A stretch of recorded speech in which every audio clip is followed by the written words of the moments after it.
Hey guys, Kyle here. So, just before the show starts, I wanted to mention our Patreon. You can pay us $1 a month as a thank you, as a tip. You can pay $2 a month to get access to one of our bonus content shows, episodes 2 days early, and a secret Discord chat where all of our Patreon donors get to go and hang out and talk with us directly. Then there's a $5 tier that you can donate to get access to a whole bunch more content. We have multiple bonus episodes on there. So please check it out. Patreon.com/itgetsweird. We don't advertise, we don't make money. So check it out and throw us some money if you think that would be cool. Thanks.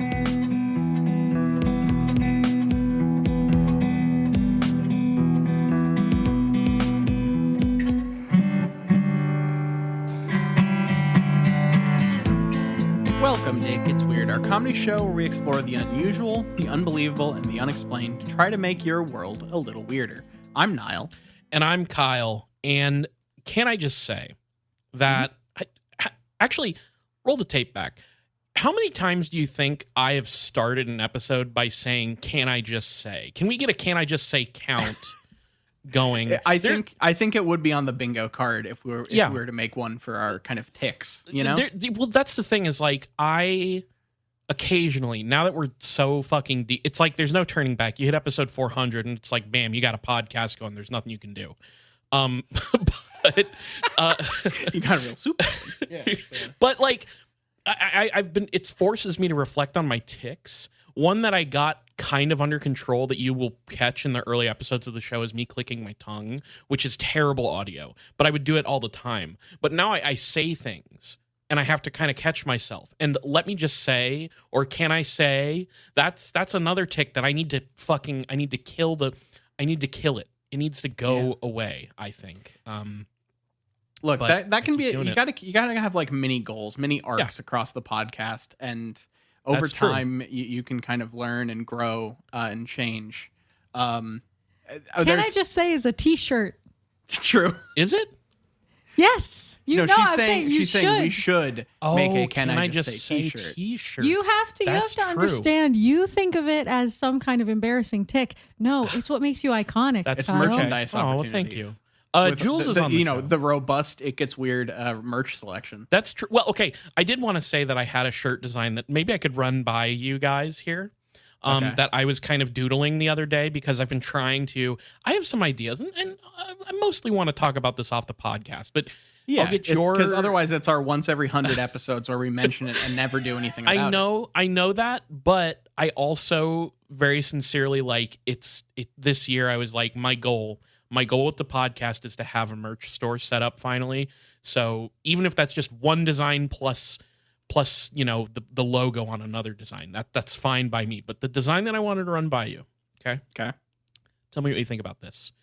That as a God shirt. damn, that's a good shirt. That's 2 big thumbs up. That's really cool. fucking Awesome. funny. Excellent.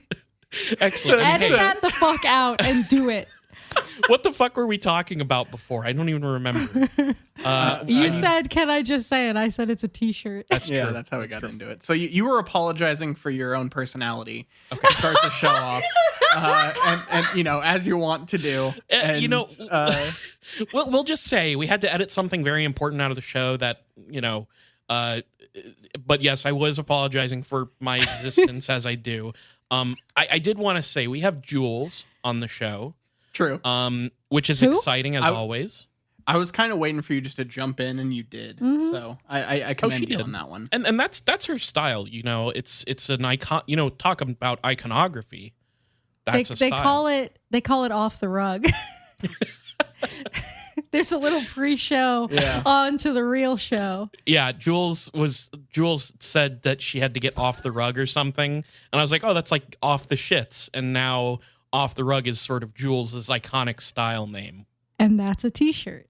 That's a t-shirt. No, I honestly though, I sincerely, we had Colin on the show recently too. After doing like 4 hours and like 390 pages worth of research on dark shit, it has been so awesome to have some friends on the show. So thank you, Jules, for joining us. Hell yeah. Thank you for having me. We try not to subject our friends to the really dark stuff and save more of the fun things for them. So I just talked about like child death last week. It's, it's real light and easy. That's true. But you got to admit that the cigar chomping devil baby is like kind of a mood lightener. You ever see that meme of the lady who like tastes a drink and she's not sure how she feels about it at first. And then she goes, oh, but I actually kind of like it. That's first introducing baby death and then the devil baby immediately after. Kind of like it. Kind of nice.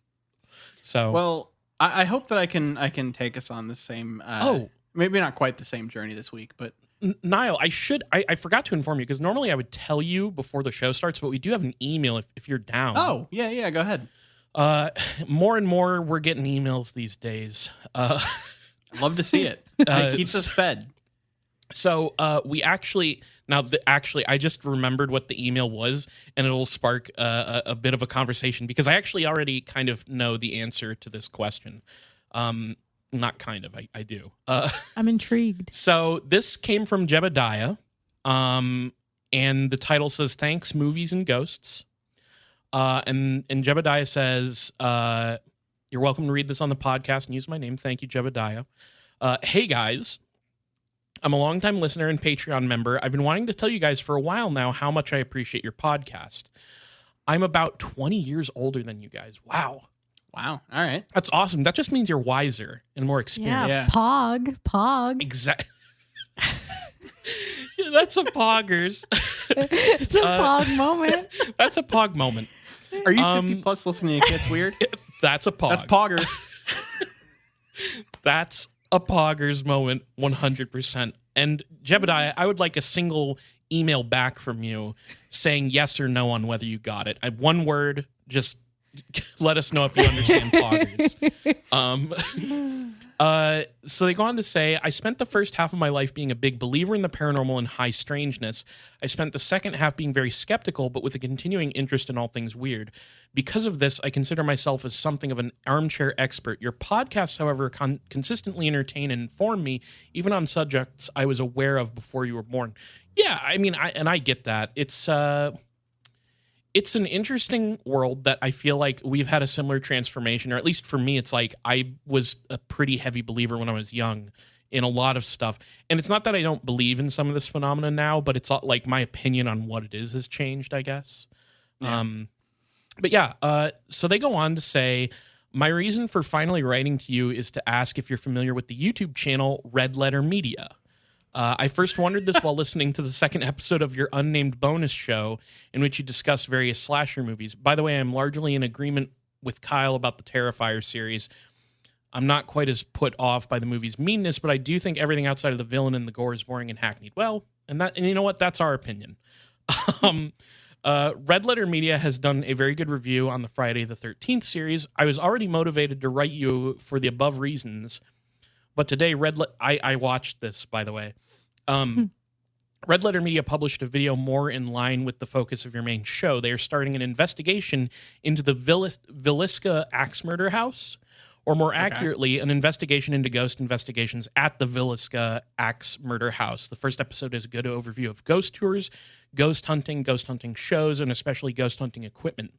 If its approach is appropriately skeptical, accessible, and funny, I encourage you and any listeners to watch it. Thank you again for making such a terrific podcast. I hope you enjoy eating this email. Yours, Jed. So, to answer your thing about Red Letter Media, I've been a long-time viewer of Red Letter Media.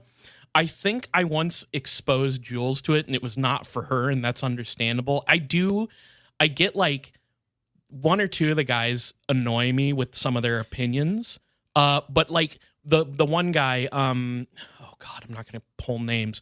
There's a guy on the show who's all about like sicko, horror, weirdo, art, movie stuff. Jay is his name. I have very similar movie taste to that guy, and I like his thoughts on things. And I did watch their ghost hunting thing before this email came in.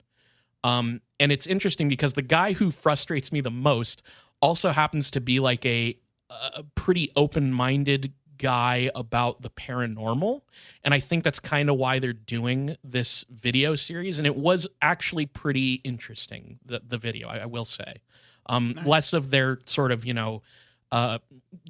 brand of humor, if you will. But yeah, that's my opinion. I've been watching them for a really long time. I generally like them. And some of their older material doesn't hold up quite as well, but whose does, like, yeah. I have only probably watched 2 Red Letter Media videos in my entire life, and I don't particularly remember much other than they had like a wheel that they were spinning. Oh yeah, Wheel of the Worst. Pick out movies. Mm-hmm. Yeah. So my opinion on them is basically I don't really have one. Yeah. I watch like other film stuff that isn't that, but I have no problem with them. I just have never really consumed them. Yeah. So yeah, I don't know what you watch. Do you remember what I'm talking about, Jules? Where like maybe we watched something together, and we definitely did. Yeah. Yeah. And I wasn't like it's pretty much the same. I was mostly like indifferent to it, but like it might even be that was a couple years ago. I might even be more receptive to it now if I watched it. Yeah. The actual appeal of Red Letter Media for me is they do stuff like this where they will do we're doing a paranormal investigation of paranormal investigations, which I think is a fun concept, and it's interesting because if you don't know anything about the tools that a paranormal investigator uses, they do get into it pretty in depth. But the whole thing is watching trash movies vicariously, right? Like Nile and I, we used to, and even Jules sometimes, we would like watch trashy movies and love it. We watch a lot of trashy horror movies, and especially. I'm super into that. So something I have to come to grips with in my life is how much I fucking love trash. Like if I'm wanting to, like that's one avenue for shutting my brain off is watching trash. So I really like that stuff. But thank you for that. Here's actually a question that I have for you, because I think it's an interesting dichotomy between people that like this kind of thing. Sure. Do you like consuming the thing, or do you like to consume people critiquing and making fun of the thing? I think preferably it's a good question. I think preferably I would watch the trash stuff with a friend. I don't have that all the time. And furthermore, a lot of the time, like the best part about this like when you think about watching an hour and a half long piece of fucking shit, an hour and a half long, like they cut it down to the funniest like moments or weirdest stuff, which I think that's the appeal for me. I would definitely prefer to watch the thing with a friend and have like some pizza and a couple beers or something. But I do think that it's weird because like React content is sort of like in vogue, and I think most people would probably be like, I'm interested in the reacting aspect to it. But for me, I find the trash content funny, and to have it boiled down to moments is, I don't know. It's fun. Fair. So. There's really no right or wrong answer to that question. It just is kind of. But I chose the right one. I've correct. Yeah, true. You did. Cool. You may pass. You can. We'll show you which door is the correct one to go through on your journey. We're not going to start a fight on the podcast. One of us always lies, and one of us always tells the truth. Yeah. Oh shit! God damn it! Now I have to think about what was just said to me. But yeah, thank you for the email, Jedediah. That was a great email. That was a good one, and that was great. Thank you. All right. So, are you guys ready to get into it for this week? Absolutely. I've got a bit of a cryptid thing for you here. I went into this. This is one of those fun times where I went into an episode trying to do one thing, and then like half of it kind of got the rug pulled out for me a little bit. Don't you love it? In a way that I think is interesting. So I was trying to do an episode on white Bigfoots. So like a Yeti? Not Yetis. Okay. Bigfoots that like to listen to Coldplay. Yeah. I was no. I was waiting for it. I saw it cooking up. Fan. Yeah. I was kind of trying to stew something in my head as well, but Jules was quicker than me. No, this is effectively just like a rare variant of Big Feet that there are a couple of in the United States. However, one of them. So basically, today I want to talk about both the Alabama White Thang. Yes, that is Thang with an A. And also the Pennsylvania White Bigfoot. And only one of those is a true Bigfoot in the traditional sense of the term. The White Thang kind of gets misrepresented a lot of times nowadays as a Bigfoot, but a lot of the original accounts were very different. So like I was trying to do a White Bigfoot episode and I kind of accomplished it, but we got kind of hit. The White Thang swerved me just a little bit. So that happens to me sometimes too. Yeah. So, I feel like you see a white thang and you have to reconsider all of your plans for the evening. Yeah. I feel like I've heard of the white. Okay. I don't want to like give anything away accidentally, but I do recall at one point researching something that was getting referred to as the white thing. I don't know where thang is coming from here, but I definitely looked into something called the white thing at one point, and I have no idea if it's the same. It also can be called the white thing. Okay. The white thang comes from a specific account where. But if you can call it the white thang, why would you call it the thing? That's true. You some kind of coward? No, I just not like putting a little stank on it. Yeah. Do you not like? I know for a fact that Kyle loves putting stank on it. Yeah, a white thing with a little stank on it. That's what they call my ass. Yeah. Okay. So let's start with the white thing because so I was sitting taking notes and Jules was in the room with me and she was like, "Have you figured out what you're doing yet?" And I'm like, "I'm trying to figure out like what the hook is." Sure. And then I was scrolling like 5 minutes later. I was like, "I found it. This thing's called the white thang." And that's enough to make a full fucking episode. It is. It definitely is. You can just stop there. I've heard enough. Yeah, so there's a cryptid out there called White Thing. Anyways, let's move on to some business. Yeah, exactly. So, all right, the legend or kind of the tale of the White Thang has existed across Alabama between a couple different counties of Morgan, Etowah, and Jefferson. The original accounts kind of start, I think, in a town called Happy Hollow. But there have been accounts over various places across the last like almost 100 years. It started in 1930s. Well, so I have to step in here and just give my little trivia fact that Happy Hollow is the name of a Cursive album and the fictional town that the album's stories take place in. Right. So that's kind of fun. I guess good album. It is. That's one of my favorites of theirs, and I guess it would figure that there would be a real Happy Hollow, but it was just surprising to hear that there was a real one. It sounds made up, you know. These names, Happy Hollow, Walnut Grove, Moody's Chapel, and then the Wheeler Wildlife Refuge. All of these things feel kind of made up. A little fictional. But yeah. I guess they all do exist in Alabama, at least at this point. Well, they do sound like names of places that would be listed in a country song. That exactly, is 100%. Exactly. Yeah. So there are reports of some like... There are rumors that there are accounts that go back beyond 1930. There's like a legend of an early settler that had to like board up their windows to prevent this thing coming in. But I didn't find a lot that really drew that specifically to the White Thang. So I didn't really go too in depth on that one. But that is also sometimes linked to the legend. So one of those whisperings that kind of gets, rolled up into the mythology of it. There's so much in like modern cryptid sites. Like this is okay. I'm just gonna put my beef out with modern cryptid websites. Okay, let's beef. So many of them will like put something like that in as just a single sentence with no follow-up explanation, source, anything. And it's like some accounts even say this, and it's like I haven't seen that anywhere else on the entire goddamn internet. Where is this coming from? Can I have any information, please? That is so prevalent now. Yeah, I agree. I think really you just have to accept that that's part and parcel of the cryptid reading experience. Because like a lot of the times, I feel like in the past I've researched a cryptid and I've found that like I'm like, where is this little factoid coming from?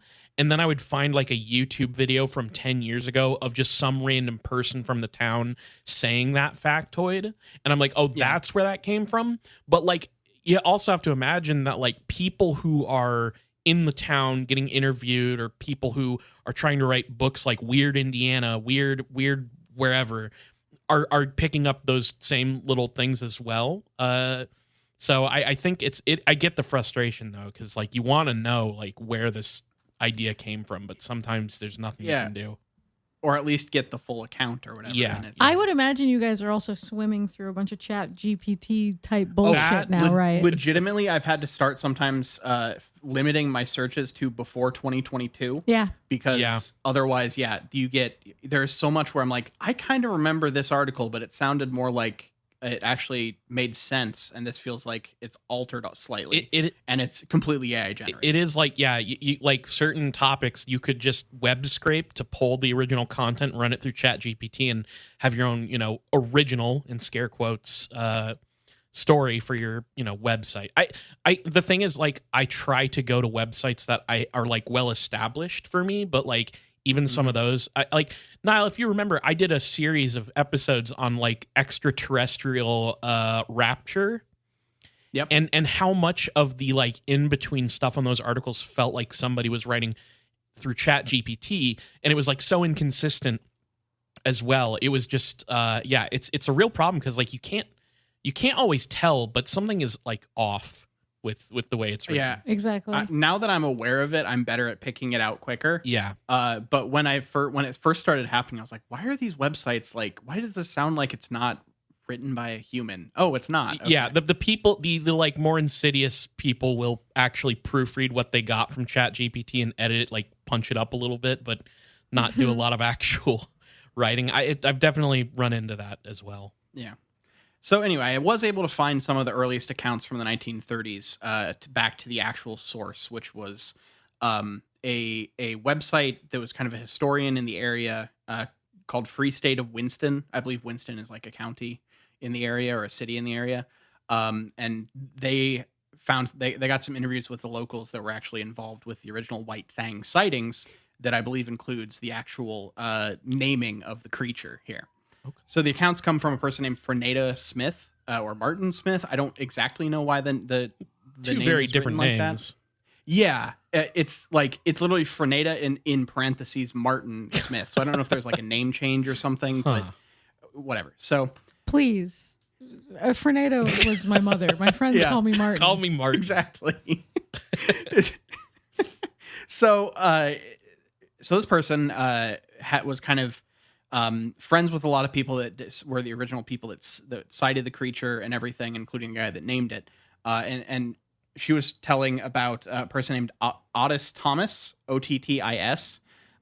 He had heard stories of this thing going around when he and his brother Edward were out playing in the sawdust pile near this sawmill that had long been kind of shut down. That's got to be Otis and Edward, right? I know it's two T's. But it's got Otis and Edward were out in the wood pile again. Look, we'll go with Otis. I wasn't gonna say anything. Also, these assholes playing in sawdust. I know. But hey, I literally here's the thing that I don't know if this lore has hit the podcast or not. There was, back when I was growing up, my friends that lived like in the next like little subdivision over, just over or whatever. Yeah. Their subdivision was getting built. So by their house were all of these plots where they were building these houses and stuff, and lots of like piled dirt and shit and dumpsters and whatever. And we would go, quote, play on the dirt piles and like just run around on them and like do just all the like shit you do as a kid, bring bikes onto them and all this stuff. So like I kind of get it. You play with whatever piles of stuff there is around you when you're a certain age. Like we were climbing in the dumpster to find shit to use as swords. Like it was. That's fair. That's fair. I just when I think of appealing piles, sawdust is low on the list, I think. But yeah, dirt is definitely better than sawdust. Dirt's way better. But these guys couldn't afford dirt. Yeah. You're gonna have to. You got to make do with what you got. You're gonna do you're gonna play in your sawdust piles, and you're gonna like it. Yeah. So they were close to a thing called Browns Creek when all of a sudden, Edward screamed, "There's old White Thang!" And that is where the name came from. Okay. Otis said he actually was unable to look back out of probably fear or something. And so he just took off running barefoot as fast as he could. And after a couple hundred yards, he turned around to look back and wasn't actually able to see anything. But he thinks it was like a white hound of some kind. However, that kind of gets looked at as one of the earliest sightings because of Edward's screaming. So Edward seems to think it was like a more of a creature, whereas Otis thinks it was just like a dog. Otis sounds like a real piece of shit. Yeah, he didn't see anything, and he's like, "No, it wasn't. It wasn't." What you wait, thought. hold up. Hold up a second though, because one didn't see anything, and the other one saw White Thang. And so wait, you're saying that the one who cried White Thang, the boy who cried White Thang, it saw like a hound? Saw a creature. The other guy thinks it was a hound. But okay, so the one who saw White Thang, do we not have like a description from him? Just the one who didn't actually see it? I don't have a full description, but it's in the Freneda recounting of it. It's talked about as a 4-legged creature. Okay. And in a later account that she also gives here, you find out that it is at this point supposedly able to climb trees. So what I'm getting at here is in the original accounts of the White Thang, it is almost always more of a white dog, like dog beast creature, beast of Bray Road kind of thing. Okay. Or some people even look at it like a devil monkey because of how it climbs trees. I'm sort of picturing the Seasons Greasons monkey. A little bit. Yeah. You're not super far off here. But like there's like a kind of, quadrupedal version when it starts off. So when now in like, it seems to go more into the Bigfoot-y type descriptions in like over the next 30 years. Okay. Some accounts in the 40s start to put it as being walking on its hind legs. And then by sightings in the 1970s, it is reported full blown as like a Bigfoot a lot of the time. And I don't know exactly how that changed, but maybe it was just like as people, Bigfoot became more of a known thing and it kind of got just grafted on there or whatever. But that's kind of the rundown on how it goes. It's like your grandma calling video games Nintendo. That's honestly very good. That is like a perfect way to describe that idea. I like that. Mm-hmm. And I was like sitting there trying to think how I could possibly direct listeners who don't know about it to the Seasons Greasons digital card. But suffice to say, it's like a white Bigfoot with a smaller miniature brown Bigfoot that's like attacking it it's like riding on its back or something. And it says Seasons Greetings, and it's been on the internet for a very long time. And there's probably some like, I feel like it came from a speculative biology thing, like a book with illustrations, and then people put that on there. So yeah, check out Seasons Greasons. Sometimes we make references on this show that are just impossible to explain if you haven't seen them. It's an if you know situation. For sure, yeah. So Feneda Smith continues with another accounting, which gives us a little more of a description here from an older guy named George Norris, who saw it near a graveyard called the Enon Graveyard. And he said that it looked like a lion, something between a dog and a lion. He said bushier than like a dog, but it was white and had long hair. It had a slick tail. Down on the end of the tail was a big old bush of hair. So it had like a full-blown lion tail with the like ball of hair at the bottom. Oh. I think that this is a Stardew Valley subplot. Oh, really? I haven't played it. I mean, it seems like I'm saying it should be. Yeah. You go. All of the character names sound like they should live in Stardew Valley. And also, do you know that there's like actually like a fucking goblin that lives in the sewers and shit in Stardew Valley? I've heard about this. I think you've told me about this before. There's like an actual wizard that lives in the woods, but there's also like a witch that lives out by the train tracks, and like There's a goblin guy named Krobus who lives in the sewers. I feel like the old man in Stardew Valley seeing a lion dog creature, he would be like, I saw something outside last night. I told Mayor Lewis. I wouldn't be surprised if you get like a cryptid slipped into an update at some point in Stardew, you know? I'm still waiting for that Switch update. The PC players have the update. Oh. I need the Switch update. Yeah. Can you romance Krobus? I think you can be best friends with him, but I don't think you can marry him yet. That would be my main goal in that game. Yes. You got to get on the PC, I'm sure there's a Marry Krobus mod. Oh, sure. You know, if you want to go outside the system. I want to marry Clint. No, not Clint. I haven't played in so long. Linus.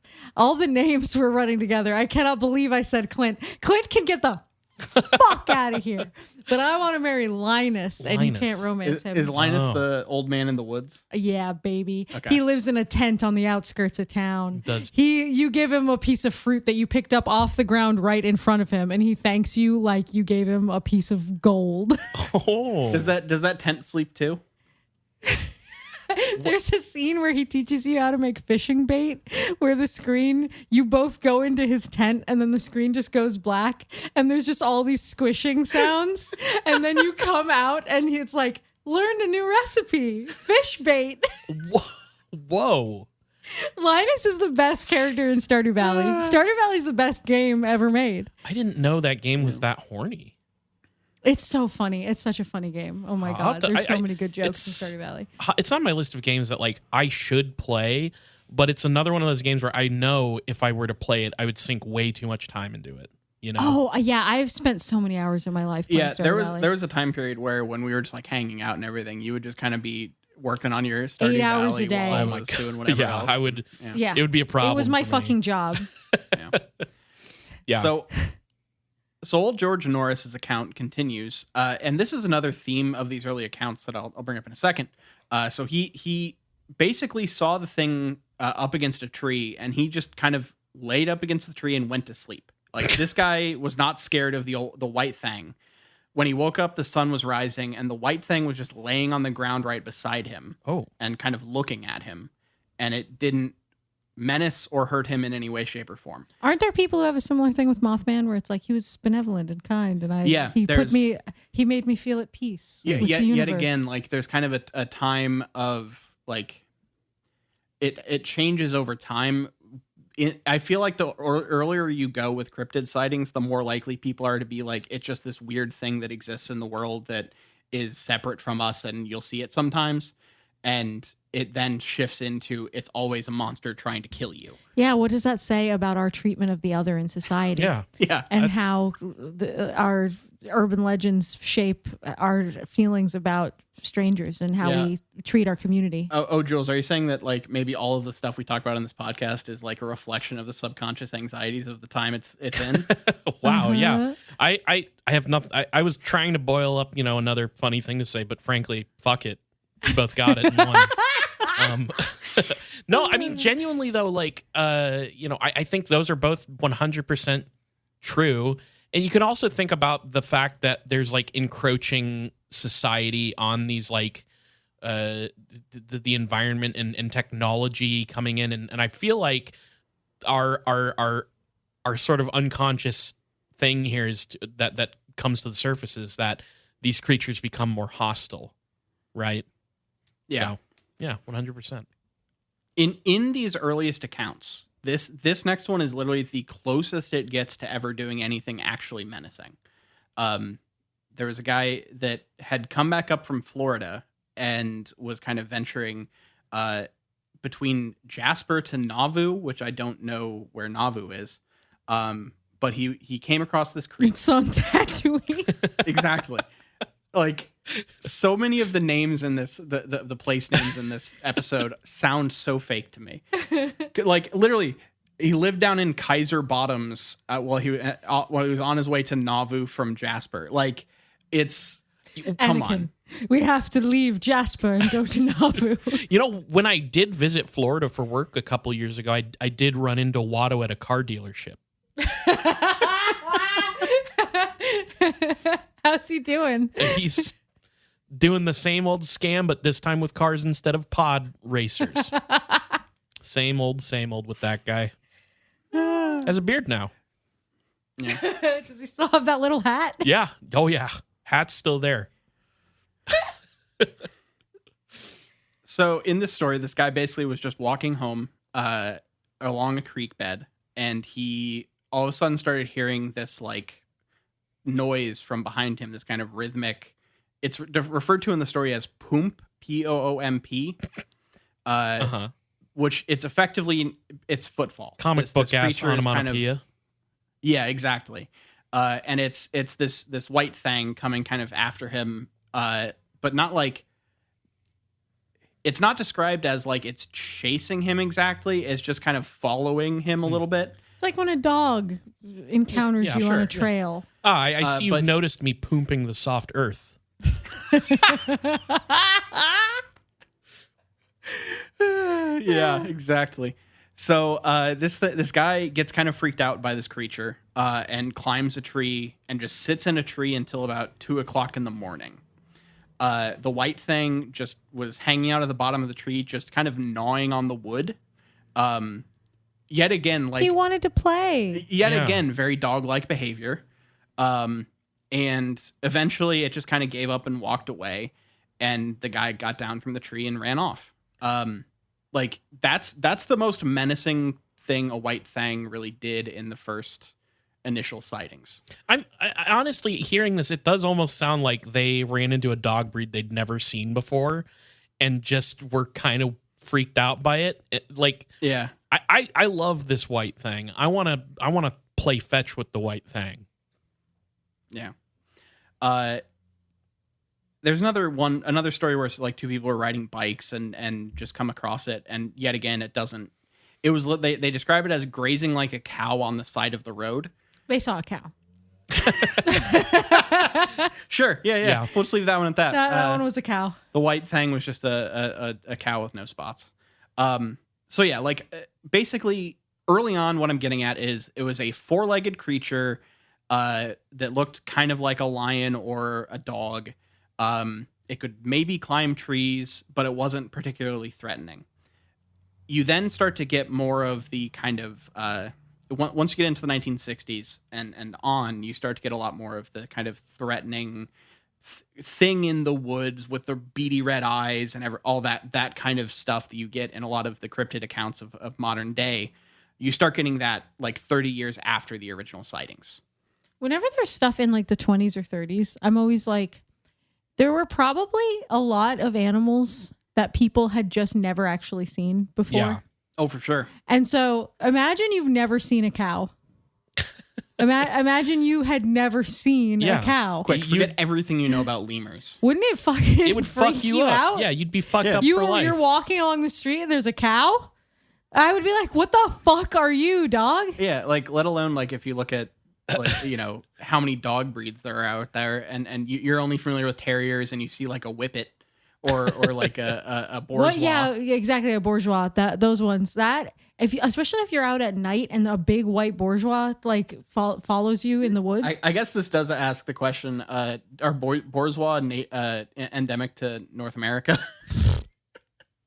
I have no truly idea. don't know. I genuinely don't know. Like I was gonna say like what about like a samoid? But like, yeah, I don't know how long samoids have been around breeding wise and if they were here or not, but, I'm pretty sure like. But the point is, if you're seeing something you've never seen anything you're gonna, like it before, exactly, it would freak you the fuck out. Imagine seeing a cow for the first time and seeing somebody milking that thing too. It's like, what the fuck is going on here? Yeah, who thought of that? Thought that was a good Imagine idea? seeing how hard the guy got from milking the cow. Just imagine seeing that. How high did they have to be to decide milking that thing was a good idea? What were they smoking? So, yeah. The only other thing that's not really accounted for in the sightings we've talked about is this thing can scream, supposedly. And some people describe it as having the sound of a woman or a baby crying. Ooh. Which I feel like is a pretty common pick for like cryptids. Yeah, well, because I'm pretty sure it's like coyotes make that exact fucking sound.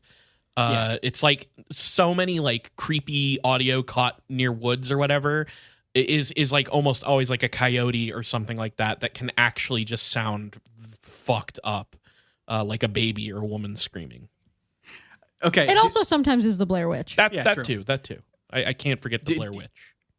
Do you guys want to hear one of the wildest, just like tossed off sentences that I wasn't able to find backup for? I can't believe you're asking.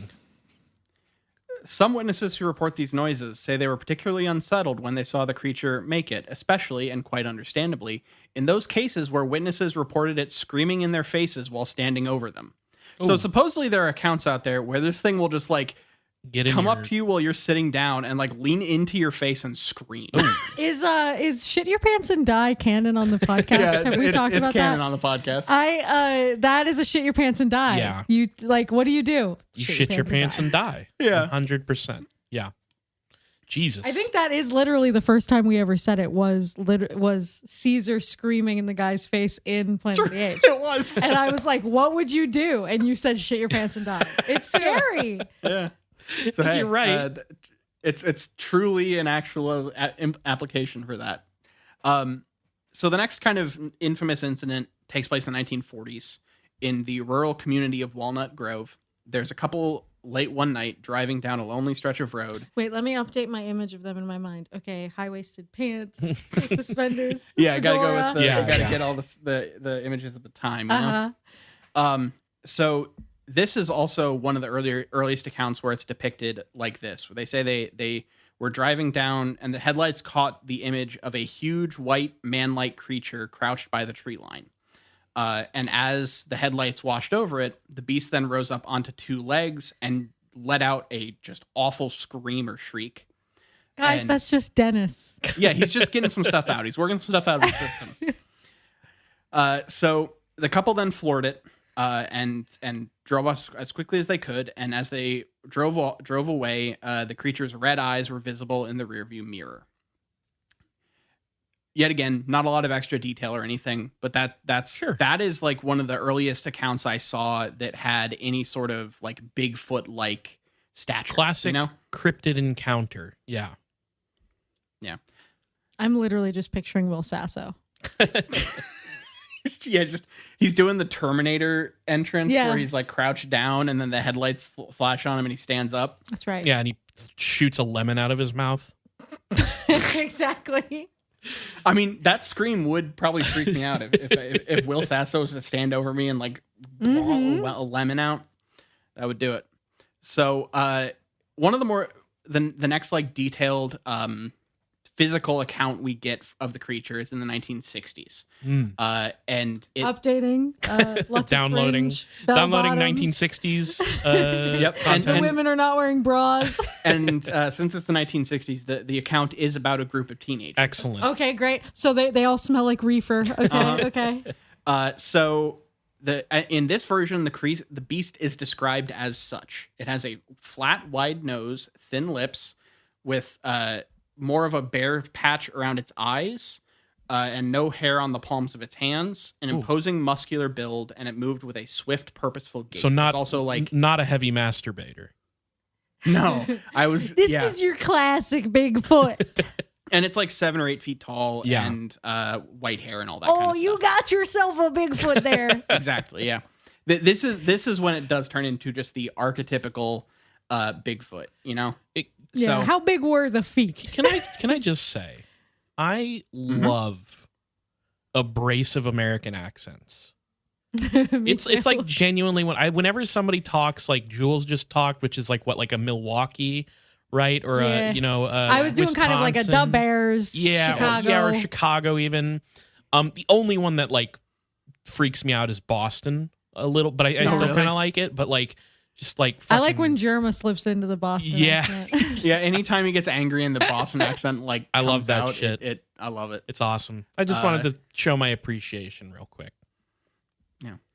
So this account is that in the 1960s, there were a group of teenagers who were out camping near Moody's Chapel, and they were awakened by strange noises outside their tent. Kyle, you know, this is This is the sounding archetypical. familiar. When they peeked out of their tent, they saw a towering white figure lurking at the edge of the firelight. So I guess these idiots left a fire open while they went to sleep. Well, they were too high on they, reefer. they weren't asleep. They were smoking Yeah. the devil's lettuce. Yeah. And They probably had some jerking each jazz other off. cigarettes. Yep. They were doing an elephant train. They had just picked up some LSD from one of the local universities. Yep. Nope. We're walking on. We're moving on, Jules. So Blew my hair back. wait. it then Wait. What did I do? No, Was that? no, you'll have to No, listen to the you'll have to episode. listen back. All right. It let out it's one of its patented blood curdling screams and started to run at them, and the kids then fled in terror. So far, this all could be a Blair Witch. Yeah. It all yeah. This is this is like when it just turns into this is just a white Bigfoot, because this is how Bigfoot sightings go. Yeah. What if Blair Witch is a Bigfoot? What if That's Blair a Witch good is point, Bigfoot? I've never actually. considered that. I mean, like when you think about like Blair Witch, at one point she's like throwing It would have to be rocks one at the Yeah. tent and stuff. That's very and like screaming and scary stuff. Like that's very Bigfoot. That's true. The only thing that's not very I mean, Bigfoot. it could. Oh, sorry. Well, I was just gonna say the only thing is Go like ahead. making the little like witch stick things. But even that, depending on your Bigfoot could have hobbies. I agree. It depends on like how animalistic you think Bigfoot is, because some people definitely like put a little bit more of a humanoid conscious spin to Bigfoot, and it just depends. Yeah. It just depends on the lore. Especially if we're talking about what's that mountain in California that supposedly like the mystical Shasta? Bigfeet live in?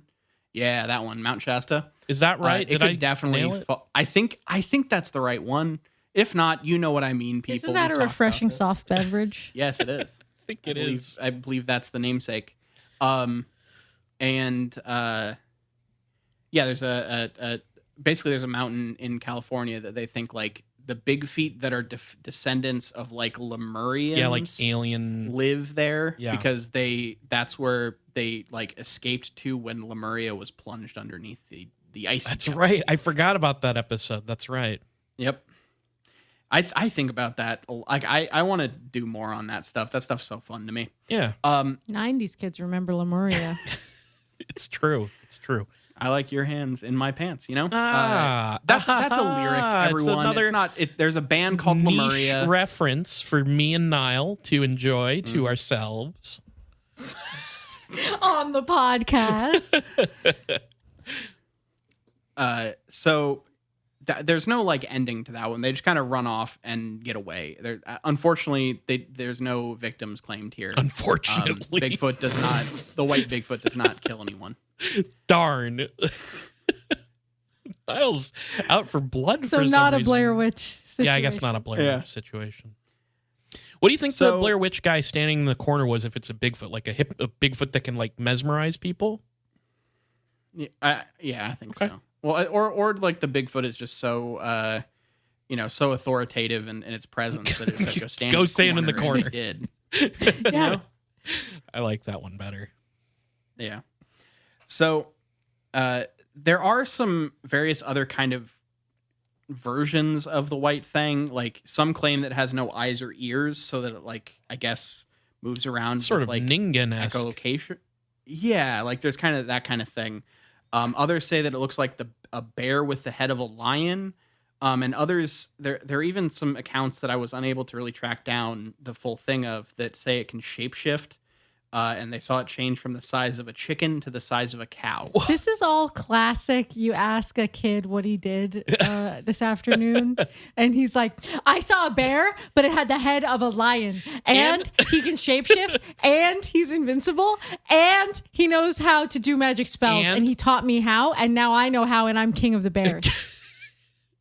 And he can be the size of a chicken or bigger than a person. He can be bigger than a man. He knows karate.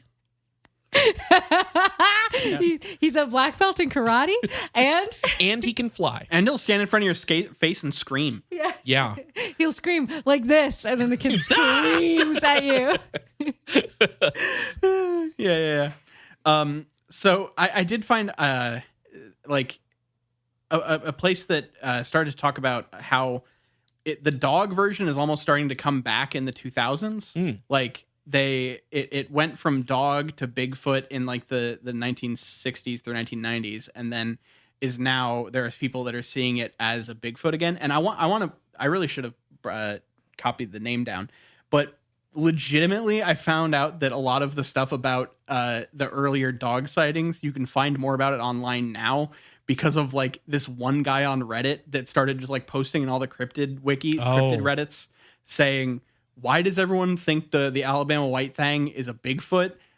That's wrong. I'm from Alabama. Like some dude just like made it his personal quest for everyone to know the Alabama White Thang was not a Bigfoot. And because of that, I was able to find a lot more information about the early sightings. Hey, shouts out.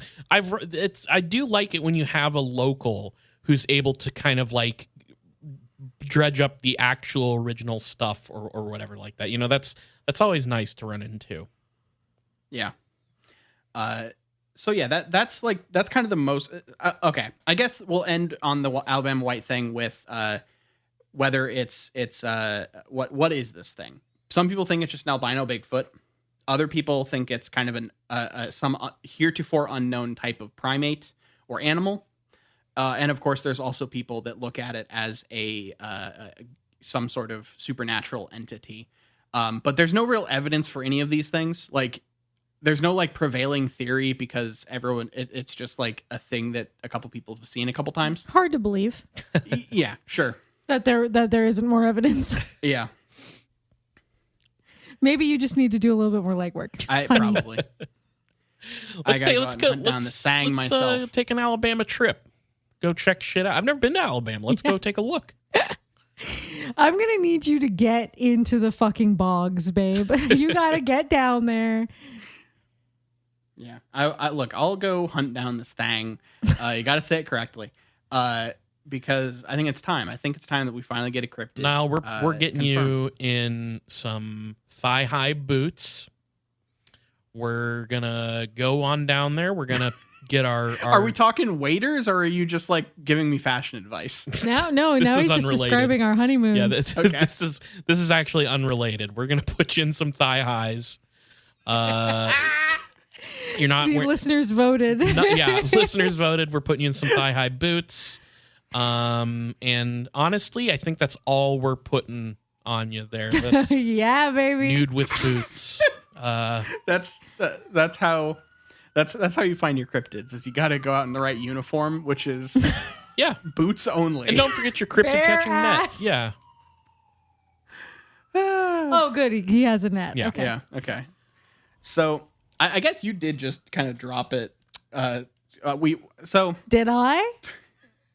Jules just referred. We're going to be banking some stuff here because Jules and I are about to leave on our honeymoon. Jules and I got married. Well, I think we mentioned it on a bonus show already. We did, Kyle, yeah. with Kyle and I. But the main feed drop. Here you go. So yeah, that Officially. happened. we're announcing it on the yeah. White Thang episode, which is great. As is tradition. I say we like I'm involved. Like it's You are. You Yeah, can you are believe this shit? involved. They're not even taking me on their honeymoon. I'll sleep at the foot of the bed or whatever, you know? Like, no, we're all very. Kyle, if you would sleep at the foot of our bed, I would let you come on the honeymoon. Thank you. I can do that. We're just going to make you wear earplugs a Sure. lot. Oh, okay. No, So- he likes it. Oh my God. Jesus. Well, All hey, right. we're super excited. I feel honestly, I've congratulated enough. I don't need to belabor that shit. No, I like it. Please lay it I on think I me. did the same joke on the bonus episode. No, we're very happy for both of you here at the Weird Family, which is what I'm going to call us and Garrett and the people who have been on the show who know about this. So As fill of in the day we're blanks. recording this, we've been married for 1 week, Yep. and Yeah. it didn't feel real shit, it has until been an I put it onto the podcast. wow. Yeah. Now it feels real, and now I'm getting cold feet. It feels no. Holy The shit! genuine shock on Jules' face just now is very funny. That was an anti-pog. That's That was the opposite. that's a of resident pog. sleeper. That was a gop. Well, I sucked a pog back in. I just realized the opposite of pog is the GOP. So Oh, these clowns in Congress. You take a car, you pull up to Congress. Oh fuck! But congratulations. Now, do we Yeah. have any more about the White Thang? no, I do have a whole other cryptid, but it's short. Okay. I want to talk about the Pennsylvania White Bigfoot real quick because that was Jules was kind of brought on as our Pennsylvania consultant, Ooh. and I need to make sure that we do this. So this is a creature. I can't wait to not know anything about what you're talking about. But you know, you're familiar with the local scene, you know. Mm-hmm. You got You're boots just on the trying. ground. You're trying to embarrass me because I bet Colin fucking knocked it out of the park. The talking about Chicago Chicago stuff. and shit. He honestly Yeah. could have done better. But I did want to ask. I can't remember. Have you spent a lot of time in Allentown? Yeah, baby. Yeah. Why? Because that's Tim Heidecker's hometown, and he Yeah, talks it about it a is. lot on the show. When I heard he was from there, I was like, hot diggity dog. That was an exciting day. I missed out. I have some questions to ask you off the podcast about Allentown because I'm curious because Okay. he brings it up all the time. Well, you all the know, time. Adam Cole is from Lancaster. Oh, really? True. It's another place nearby. I didn't where know I that. lived. Yeah. Pennsylvania seems kind of cool. and Yeah, Pennsylvania's great. Do you want to know what else is from Pennsylvania? The white Bigfoot. Yeah, the Pennsylvania White Bigfoot. Woo! Great So this transition. thing hails from, or at least was first seen in, Blakesley, Pennsylvania in 1970. Where'd you get my fucking yearbook photo? There's a little artist rendering of one of the early sightings that was, I think, in a newspaper that I have copied here, that Jules is just pointing at. You could basically take the description of the 1960s version of the White Thang, and it would be the exact same thing as this. It is okay. So this was a witness who was identified as Annette B. Claims to have seen a 6 to 7 foot tall, broad-chested, long-necked, dirty white furred creature. She says its eyes were dark and spaced far apart. Its white hair covered the lower half of its face. There was pinkish skin around the eyes and forehead. It looked like its hair was a little longer on its head and hanging over its forehead like bangs. And did you get his number? That is very primate sounding. Yeah, That's a little penthouse forum. It happened to me. truly. But Kyle, do you want to know what drew me to this sighting or what to this creature? I can't even fathom. Well, Kyle, you'll be interested to hear. This Bigfoot likes to ponder the orb. Oh, okay. Go on. Do go on. I'm interested. Okay. So the second and probably most famous sighting of this thing took place on September 27th, 1973, when two girls were hanging out outside in Beaver County, Pennsylvania, at about 9:30 at night, when they saw an 8-foot tall being covered in white fur with red glowing eyes run into the woods nearby. The humanoid was carrying a large glowing orb in its hands, and the girls ran off hysterically into the house.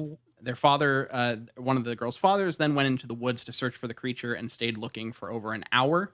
And that same year, a glowing orb supposedly just kind of appears in Uniontown, Pennsylvania, and two Bigfoot creatures are observed in the pasture at the same time. A woman fires a shotgun at that one of those creatures who is only a few feet away, and it disappears out of sight. But at the same time, a luminous object was hovering over the nearby woods. So basically, there is like a concentration of sightings where Bigfeet are either holding or are around glowing orbs in Pennsylvania in the 1970s. And I thought that was interesting to share. No, I love that. And before I voice anything on that, though, I got to admit, I was watching Jules' expression kind of go over a range of emotions. So I'm curious what you're thinking, Jules. Who up pondering the orb? Exactly. I'm always That up was- pondering the orb. The first account was yet again very penthouse forum. I don't know. There were two teenage girls in the woods, and a Yeah. big hairy True. dude with a huge orb came Trying to entice you running with the through, orb. and their dad had to chase him off with a shotgun. Mm-hmm. That's that Bigfoot pleasured those girls. Wow. I mean, I have All to right. admit, there's a lot of things you could entrap me with. There's many methods you could use that would work very easily. But an orb is like high on the list. Like an interesting orb would get my attention pretty quickly. I would immediately be willing to hang out with a white Bigfoot and maybe fool around. Yeah. It's only natural, son. It's everyone's dream, Sure. to fool around with an orb carrying Bigfoot. It's honestly though, like the orb adds a sort of alien dimension to the whole thing. Like it makes me think, because like there are some people who will argue that big feet are a type of alien, which like I kind of like the internal logic as a way of like explaining why Bigfoot is not captured particularly often, even physically or on camera. It's because they got a saucer they can escape to, Kyle, I'm glad you brought up being caught on camera. Oh, because the next Because notable... there's a camera here. Yeah. There's a camera here. There's a camera here. We've got You're it on all Impractical tape. Jokers. oh my God. I would, if I was actually on Impractical Jokers and caught in that, I would end it there. This whole podcast has been Oh, an impractical fuck. joke. Fucking Vinny is in another room telling Nile what to God say. damn it. What's his name? I don't know any of their I actual know, names. isn't like one like Murph or something? Yes. Yeah, Murph and Vinny. I don't know. Funny Sure. stuff. Funny So- guys. Truly kings of comedy. They're my favorite AEW roster members. Jesus. That was a fun month. So to a lot of people, the most notable sighting of this thing was an account from 2008, which is really not an account. It's more of the fact that there's video. Was it before or after Obama was elected?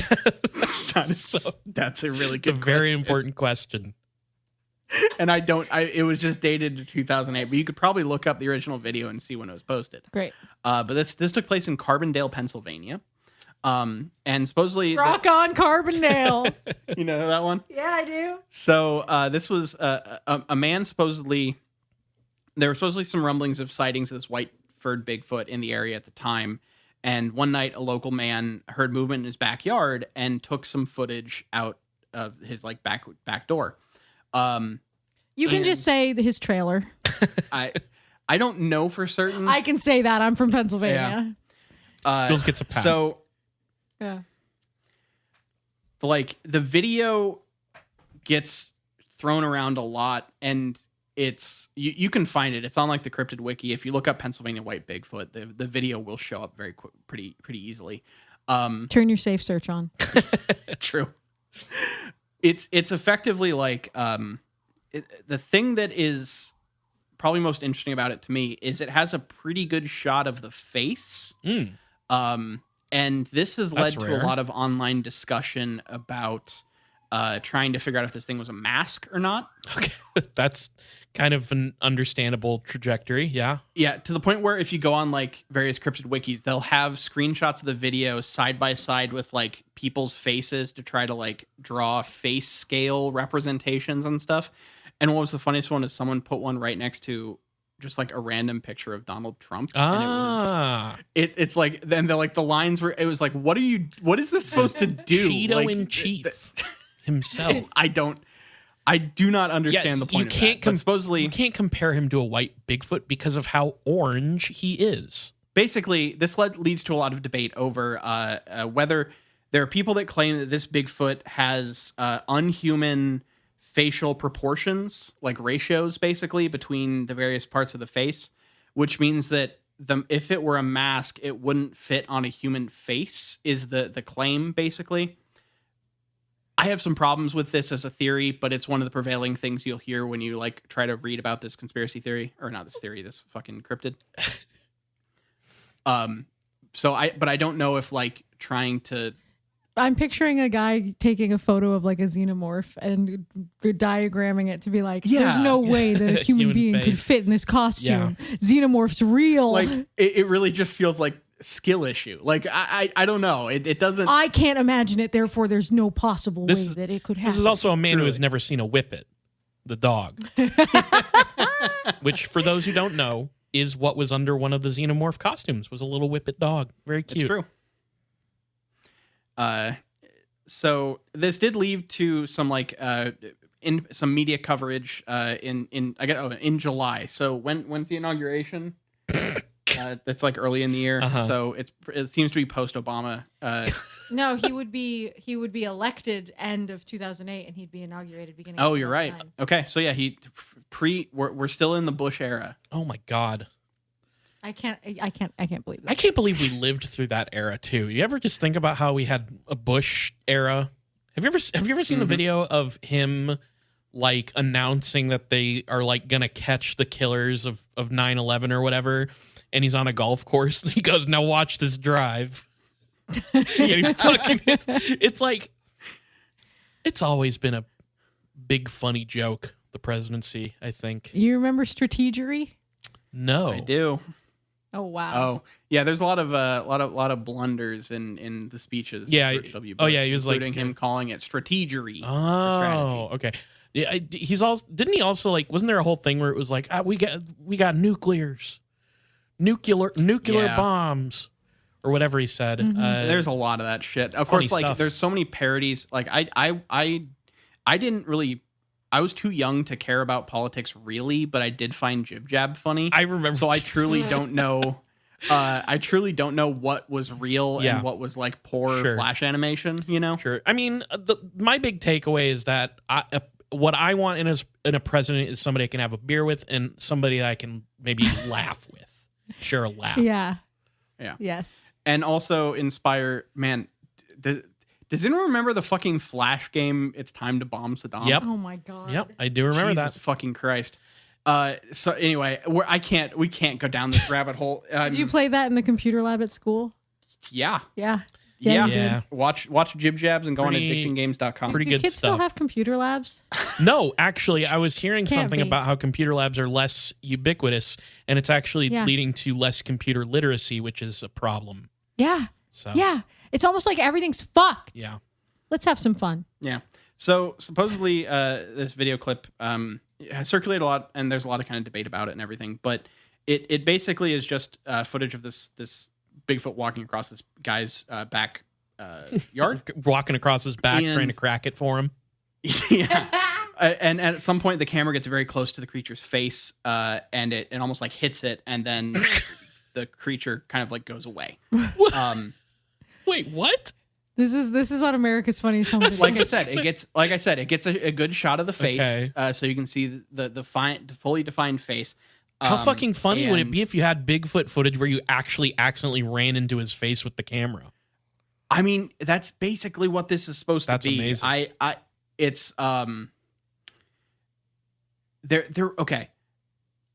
Yeah, there at around this time there were also these just like random things where people were saying, yeah, there is that white Bigfoot, but now we're also seeing a smaller one, so it has kids. Okay. And I didn't find a lot of actual stuff to back this up. It's just things you will find when you try to read about the Pennsylvania white Bigfoot. Mother of the children are Um, those two teenagers from before grown up. Yeah, true. They got married, had a family, polyamorous sort of situation. This guy gets it. So to end it, I guess let's talk about there's a guy named Scott Carpenter. Wow. Wow. That was Wow. close. Who did like an actual analyzation of this footage for the Bigfoot Field Journal. He used some stabilization to try to like take away some of the shakiness of it. And he says, in my opinion, this is a hoax. Some thought went into this to make it look realistic and believable. The person put on white makeup, then put on some sort of white jacket. On the head, a white mesh material was used that fit very tight. Using a flashlight with a video camera was the perfect way to cover any flaws, and only showing the subject from the Wait, waist up. Since people weren't having any issues with authenticity when this thing was wearing a fucking jacket? yeah, The fucking fawns walk through yeah. somebody's backyard. I will say it doesn't the costuming is not like amazing, but it also isn't like it doesn't look like he's wearing a members only jacket okay. or anything, you know. Okay, gotcha. Since there wasn't an actual mask, they were using actual facial expressions that would make it look more natural, and jerking the flashlight around also made it seem like it was moving very fast. So basically, people have brought up what this probably actually is and kind of broken down the footage. You can find the footage out there very easily if you want to see it. It's not super convincing to me. No. But yeah, it's but still people will claim that there's because of the ratio and of the face parts and various other things. That can't be faked. It cannot be a costume. So, Pussy power and cock shame. Yeah. we're out here analyzing these photos. Oh, Exactly. fuck. I don't see nearly enough of the cock shame stuff anymore. It's then you must not be following the right I guess accounts. not. Yeah, that stuff is you gotta get back in excellent. That's some good stuff. Analyzing the posture of somebody. I think I see it. Well, as a cock shame haver, I'm sure that you're fascinated by Yeah. images such as these. Now, if you don't mind cutting this when we're done, we can just re-edit I'll back get it out of in there. when we can pick up from the last funny joke. So, All right. Let's go ahead and do a fucking big question so we can wrap this up. Before we start a fight. So what the fuck? No, it's all in good fun. Kyle's never gonna have me on the podcast Kyle doesn't again. want to get cock shamed anymore. Look, it's the most funny things in life are true. I'll say that. Cheers to that, brother. Cheers. So, if the white Bigfoot is just a rarer version of a more well-known cryptid, If the white Bigfoot were in there with you right now, what would you do? I don't know. Is he pondering his orb? You bet your sweet ass. Ooh. Sorry, no. pondering the orb is actually just a double entendre for fucking Bigfoot. Pondering the Orb is my favorite Dio album. I don't know enough about Dio to get that, but I can kind of get it, like You know enough. Okay, you okay. know Yeah. enough. There's not a lot to know. So if the white Bigfoot is just kind of like a rarer, shiny version of the Bigfoot, what is the shiny variant of another cryptid you'd most like to see? Ooh. That's a really good question too. And here's the thing, with shiny variants in Pokemon, one of the most frustrating things is how often they just are green. Oh, really? Yeah.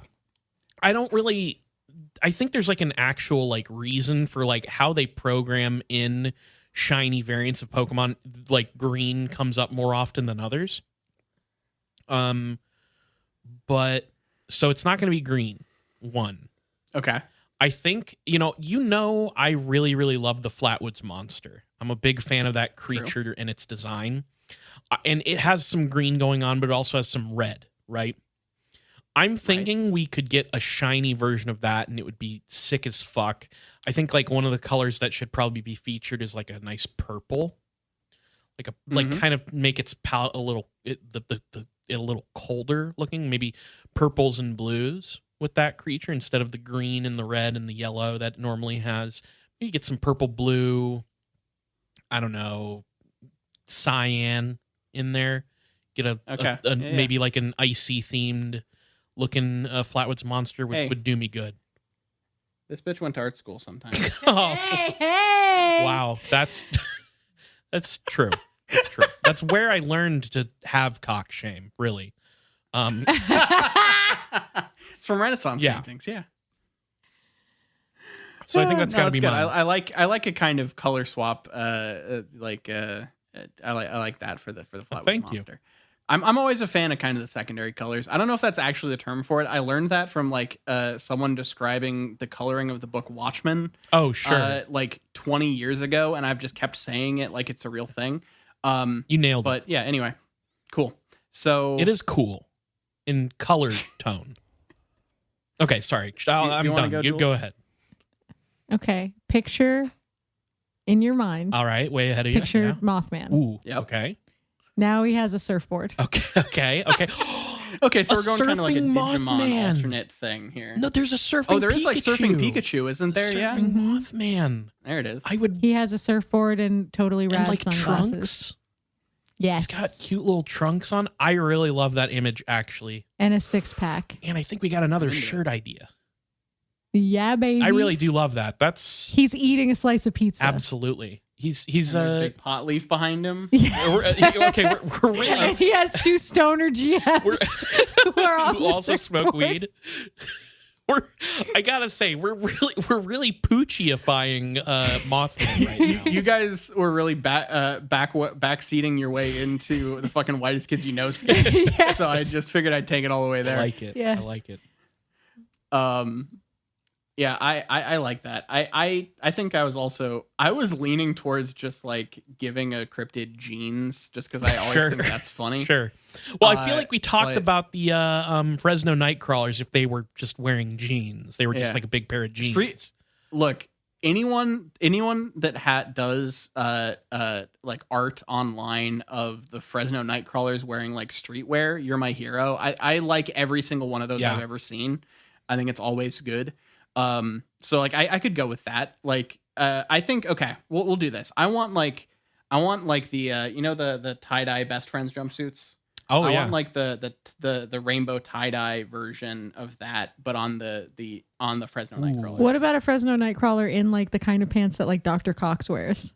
Wait, I don't know what you would call those. Who's Dr. But you know what I'm Cox? talking about? Like the joggers Oh. with like the 90s pattern on it. The Zubaz. Yes. Yeah. Well, yeah. Thank my you. God. The name we're of it was putting not coming to me. the 80s territory wrestler special. Exactly. Yeah. Well, okay. Yeah. We're putting fucking Fresno Nightcrawlers in Zubaz. That rules. Dr. Cox, are we talking Scrubs here?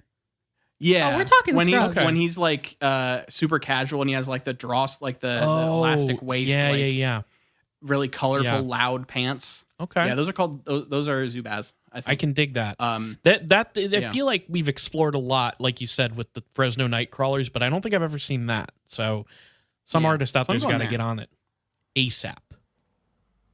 I love that shit. I actually have like stickers of Fresno Nightcrawlers wearing pants somewhere. Beautiful. I have one on my it's great. Anyway, It's hard not to imagine a pants scripted as different kinds of pants, really. truly. Yeah. Thigh-high boots. Thigh-high Yes, boots. I actually All have right, seen that we wrapped it up. 100%. So I've seen Fresno We Nightcrawler tied it all artwork together. with the thigh-high boots. And yes, they were nude with their whole shit out outside of that. That's right. Yeah. You've So. achieved the perfect podcast. There we Beautiful. You brought it full circle. go. All right. Do you want to take care of some business? Sure. All right. So if you want to follow us on social media, we're on Twitter at IGW Podcast. You can find us at facebook.com/itgetsweirdpodcast. And we're on all your favorite podcatchers, whether you listen on like Spotify, Apple Podcasts, really any of them that are still around. If you look up It Gets Weird, we're probably there. Twitch.tv/itgetsweird. Check it out. I've been playing Shadow of the Erd Tree with Colin. If you want more Colin, he's going to be there with me. So come and hang out with us as we play some video games. If you want your email read on the show, you can go ahead and email us at itgetsweirdpodcast@gmail.com. If you got a cool story or you want to just tell us how cool and funny we are, we also like that. But I've been really getting a kick out of some of the stories and people sharing their personal beliefs on the paranormal and the UFOs and stuff. So please hit us up and we'll read it. Just let us know how you want us to address you.